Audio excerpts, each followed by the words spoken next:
everybody has this soft corner for their mothers. তো আমি যখন এই গল্পটা পড়ি তখন আমি দেখি সাবা আর সাবার মায়ের যেই সম্পর্ক, এটা কিন্তু অন্য ৮-১০ জন মেয়ে এবং মায়ের সম্পর্কের মতো আসলে না। ওদের সিনারিও, ওদের সিচুয়েশন, ওদের ড্রিমস, চাওয়া পাওয়া সব কিছু আলাদা। আর আমি অলওয়েজ এই ধরনের গল্পই আসলে করতে চাই, বা এই ধরনের ক্যারেক্টারগুলো করতে চাই যেটার সাথে আমার পার্সোনাল লাইফের কোনো ধরনের মিল নাই।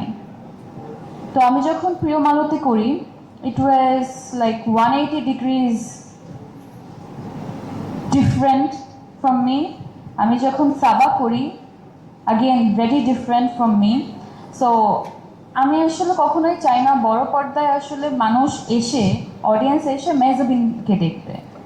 আমি অলওয়েজ এটা ফিল করি এসে আসলে ভুলে যাবে মানে হুজ দ্য অ্যাক্ট্রেস, মানে হু কেয়ার্স, মানে I am Singh a character and I am loving the character. আমি ওই ক্যারেক্টারের ডিলেমাটা বুঝতে পারছি। অ্যান্ড সাবার মধ্যে সাবার যে ডিলেমাটা, আমার কাছে এইটা খুব ফ্যান্টাস্টিক মনে হয়েছে।